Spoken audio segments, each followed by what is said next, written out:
All right. I got another Bible review here.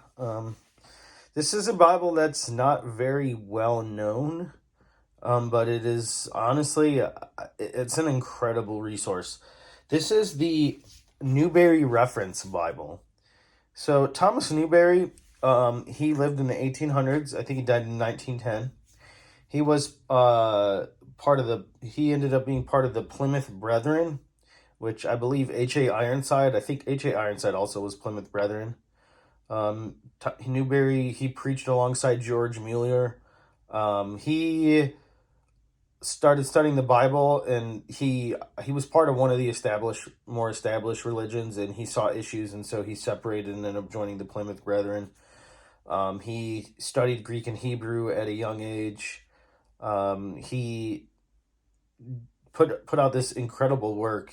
He spent about the equivalent of about $170,000 of his own funds in order to get this Bible published.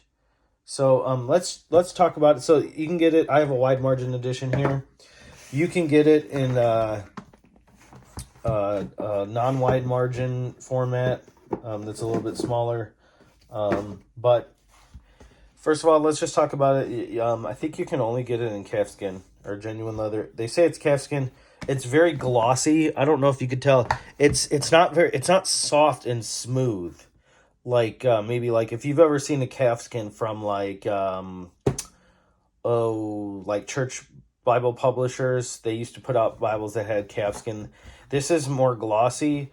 It's a little bit softer to the touch than a lot of like your harder genuine leathers.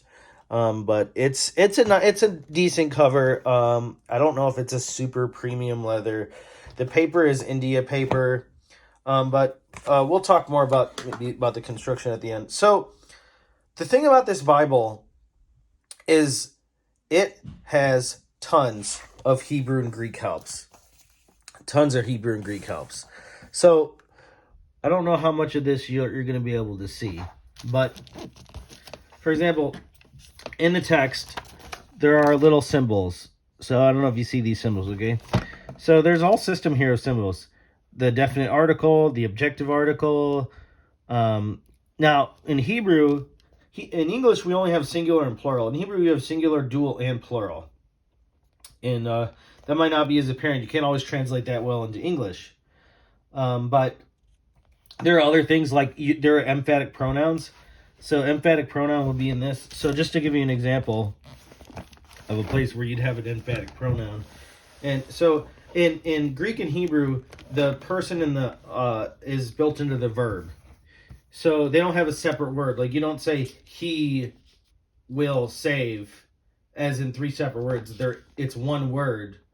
He will save. But sometimes you can give a pronoun. They do have pronouns. And so like literally you could say something like he will save. And when you do that, it's emphasizing the person or the pronoun. So for example, here, the Bible says Jesus, and this is an emphatic pronoun, he shall save his people from their sins. So in Greek, literally, it would look like he shall save his people from their sins. And so there's all these different markers and things. I think one of the other things that they do is if a word, sometimes you might have one Hebrew or Greek word, and it might be translated with a few English words. So like, for example, right here, where it says he did foreknow, they're connected by underlines. That's indicating that in Greek, it's translated from one word. So there are a lot of these helps. And sometimes there are things and nuances that you in Greek and Hebrew that don't translate well or they're not always apparent in English. So there's all these different symbols for indicating a participle and an infinitive. Some of that is, I don't want to get into too many details, but there's so much rich stuff in here. The layout is decent. It's a single column. It's a paragraph edition, which there's not a lot of paragraph editions of the King James. So out there, so it's nice in that aspect. There's references. There's Greek and Hebrew words in the margins. So if if you have a background or training in Hebrew, this is helpful. On this right side, a lot of times it'll have names defined. It'll give you alternative synonyms, maybe different ways that you could translate the Greek or the Hebrew. And these things are generally pretty helpful. I like the single column formatting. The only thing that I'll say about this Bible is the typography is rough. For some reason, they decided to bold specific words, just words that they thought were important. I don't like that. And the font, honestly, the font is okay. I really wish that some publisher would take this Bible and add color to it. Like, I wish that they would take this Bible and change like the verse markers to color and change the symbols to color and get rid of this bold. Like, this Bible is such a good Bible, but the only thing that I don't like about it is the typography, and the aesthetics are just terrible. It's a great Bible. I like this one because this one's wide margin. Let me just say, I would encourage anybody who can to learn Greek and Hebrew. Preachers and non-preachers, like, there's so many different options to learn Greek and Hebrew. It helps anybody with their Bible study, especially preachers. Like, I have benefited so much from learning Greek and Hebrew.